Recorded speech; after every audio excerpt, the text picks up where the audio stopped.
Now this story is pretty fresh. Started yesterday afternoon, and we basically have all the details already, which is interesting to me.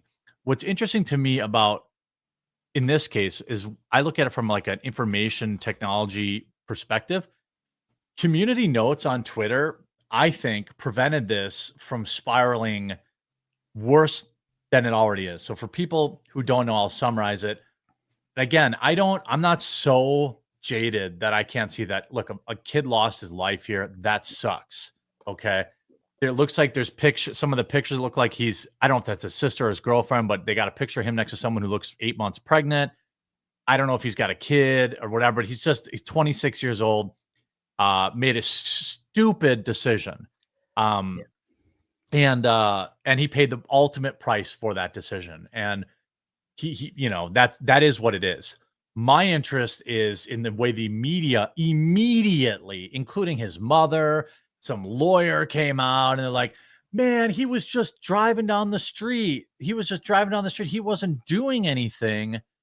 And of course, BLM got together and they're breaking stuff and getting into communities immediately. If you saw it on Twitter, CNN, the tweet from CNN is the most infuriating thing I've ever seen in my life.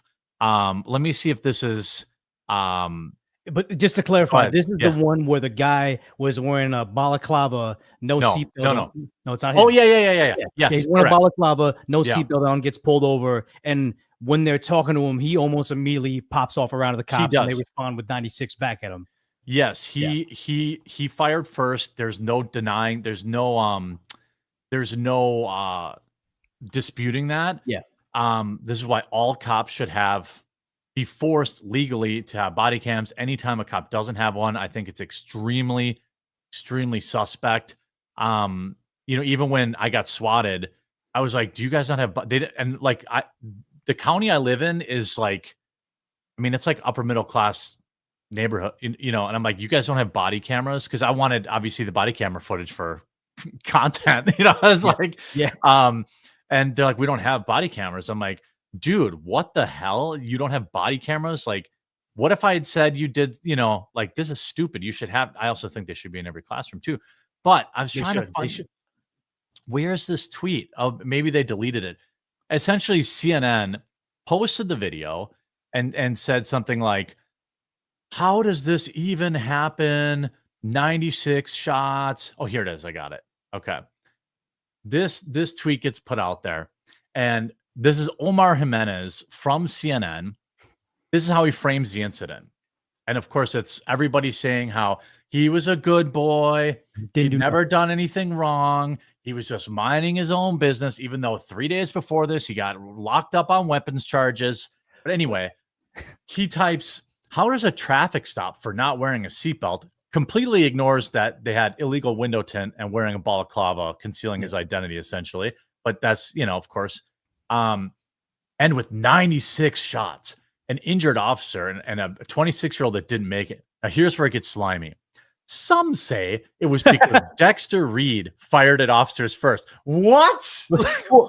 I like how they start the story and end the story where his criminality begins. Like, how did the traffic stop? Not talking about the round he shot result in 96 gunshots. Why don't they go back further? Like, how did a kid eating breakfast end up in 96 gunshots? Like, they don't want to address the wrongdoings. And the thing is, though, is you said earlier how like the only reason it was Twitter community notes that got ahead of it that made it so people couldn't get outraged about it. I think it's just because it's not an election cycle. I mean, not close to the election where they're going to fundraise off BLM again. Yeah. If it was closer to that and he was the right person, no matter if he was as guilty as ever, just with like Breonna Taylor, they'll just augment the story to be like, oh, innocent nurse sleeping in bed. That remember innocent, yeah. Oh, no, innocent paramedic sleeping in her bed. Like, they'll just change the story to what was the one?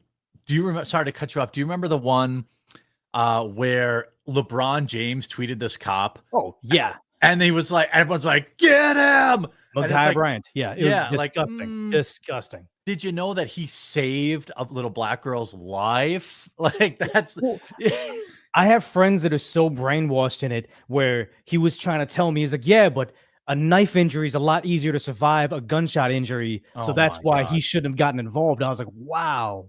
I'm Well, just gonna let him stab. I don't want to get. Why do you think cops like? And would you blame a cop if you're like walking up and you see all that? It's like, you know what? I'm just gonna let it sort itself out. well, Like, that's a problem in Los Angeles right now, where you can call the police and they don't want to get involved because they don't want to do prison time. Their new mayor, the DAO, the Gascon, like they will throw them under the bus. So they don't want to help the civilians anymore. That's kind of why I left. Well, that's mainly why I left LA. yeah, The sad part is like people are all standing up for this guy that got killed, and it's like if he was gonna shoot around at a police officer with no hesitation, he would definitely do it to me. He'd definitely do it to you, a random civilian. So it's not like you saved somebody that wasn't going to be a detriment to society. You said he had already been arrested for weapons charges like days before this. So my guess is they probably now that some people might call this profiling, okay, but maybe they ran his plates and like, oh, this guy just got arrested 2 days ago on weapons charges. I see that they don't have their seatbelt on. Let's see if he's got any more guns. Now, I don't know as far as like the legal system, if that would really qualify as probable cause. And I will agree, you know, hey, you want to tell me that people shouldn't be getting pulled over for not wearing their seatbelt? We'll agree. You want to tell me people shouldn't get pulled over for window tint? We'll agree. As somebody who has been pulled over for window tint and has been pulled over for my seatbelt, I would agree that like me and this young man who's no longer with us agree, and his mother agree. They're like, well, he shouldn't have been getting pulled over at all. Yes, that's all true. Yeah. However, why did he shoot at them? What was he thinking? Like, how do you think that's going to end? Even if you win that immediate fight, how do you think that ends? You can't stop the brainwashing of these people because I moved from a very dangerous area to a very like peaceful, quaint, smaller city. And so on the local, So you trashed it up? No. Yeah, they saw me come a mile away. Now you're pushing everyone around because the property value has gone significantly down, and I'm only just half, but whatever. But the police went out there and said, hey, there's this be on the alert. There's these groups that are using like Wi-Fi jammers and breaking into expensive homes and stealing like, $20,000 worth of stuff. The local good point. The Wi-Fi jammers are to kill the USB cameras that everyone has, right? The Waze cameras and all that. Okay. So they bragged on their social media saying, hey, our coppers saw a car that just didn't fit their surroundings, pulled them over, found all this different, this burglary tools, and also that they're Chilean nationals. So they just came in here illegally and they had the tools to break into homes. Didn't catch them in the act, but they know they got their guys. So they currently booked them in jail. The responses to that thread were like, you can't just pull them over because they're brown. Oh, I love it, man. I love it. Like, if I was on that jury, I would vote not guilty because you guys aren't following the probable cause rules. It's like, we live here. Like, they stop you from being burglarized with people with firearms, and you're upset that the way that it went down. Guaranteed, nobody who lives in that community said that. Well, no. You know what I mean? Like, no. It's because we've been here for too long that it's too safe. Where in LA, people are getting popped over their French bulldogs. I see a younger woman alone. That started after the lockdowns. Yeah. And I'm like, oh, this is the safest place ever because she's not worried about being popped for walking a dog. And they're so accustomed to peace, they don't know what violence is like. So when Chilean nationals come in here to burglarize their home, they're like, well, think about them. And they were just driving. It's like, it's like, no, you want safety. It's like, if you want that, go live in South Central, go over there for a while and then figure out if you want the police or not.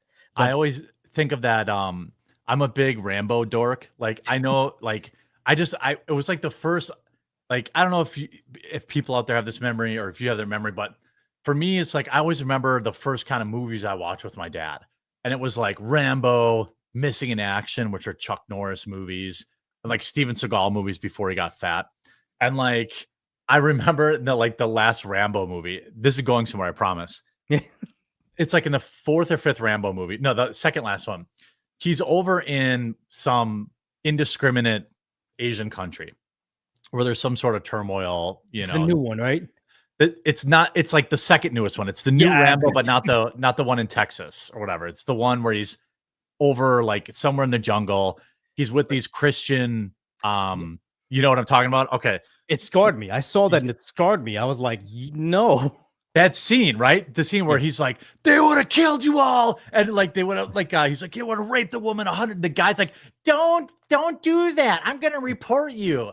That guy is like how I feel about a lot of these leftists who are like, I remember he like saved their life and he's like, well, I'm still going to have to report you, sir. Like, he's like, we're seeing that happen in live action right now in New York City, where all these people like, yo, defund the police, they're doing too much, and now they're getting randomly attacked in the street, and they're like, wait, how come the police don't take my police report? How come they won't arrest the guy? How is he getting released already? He's so dangerous. And it's like, because you guys consistently said you didn't want this, and now it's out of control. And all the good cops left. I'm not one. I'm not a, like, I don't have a Blue Lives Matter flag on my flagpole. I'm not that guy. I know it is a fact that there are bad cops. However, I think that the percentage of bad cops now has never been higher, because any cop who actually cared, imagine being some cop, I don't know what the salary is. Let's say you work in the city, you work in Milwaukee, Chicago, where it's an actually dangerous job. Your salary is probably $70,000 a year. You can go do a lot of stuff that isn't going to put you in jail or put your life on the, you could go deliver for Amazon and make $60K a year. Like a lot of those guys, and then they force the jab on them, and then people are like, nah, dog, I'm out. I'm not, you guys hate us. You don't want my help. If I make a mistake, which by the way, they should, like they should have, I do believe if a cop does something stupid and takes somebody, they're not above the law. Yeah. But all the good cops left, and now you're left with rookies and people who don't give a crap. And in this case, go ahead. Oh, no, I know people in the force over LAPD, like just being in the area a long time, and just it's the guys that they really wanted to get after it. They either took a cushy job where they're not going to be front line, or they retired early, or you have these new cops in there that are so deathly afraid of doing something. Like, I'm not putting anybody's information out there, but it's a common occurrence where you can have cops have a couple instances where they went hands on and it just didn't look good. They didn't get suspended or anything, but they know when they look at their little prompter and says, hey, there's a call at this place, person's going to be violent. They're like, oh, I'm not going to go to that, because if I go to that, we go hands on, we're automatically going to get suspended for 3 months. You saw that female cop video, right? Where she's just standing there and like the guy's like, tase him. And she's just like, what? And the guy was like trying to do like self-deletion by cop. Did you ever see that video floating around? It was it was like, it wasn't that. If chat has it, I'll put the link in the Rumble chat, but like, it was like, so I was like, dude, this, and everyone's like, haha, woman cop, which there is a meme about women cops, but like this woman is just standing there, and the guys and her partner's like, what are you doing? And like, so she let the guy get 2 feet from it, and then he had to use lethal because they were out of time to use non-lethal force. And not that a taser works 100% of the time either. So that's what you end up with. And like in this particular case, of course, the community note said, to complete that thought, right? It says, some say Reed fired first. No, that's a fact.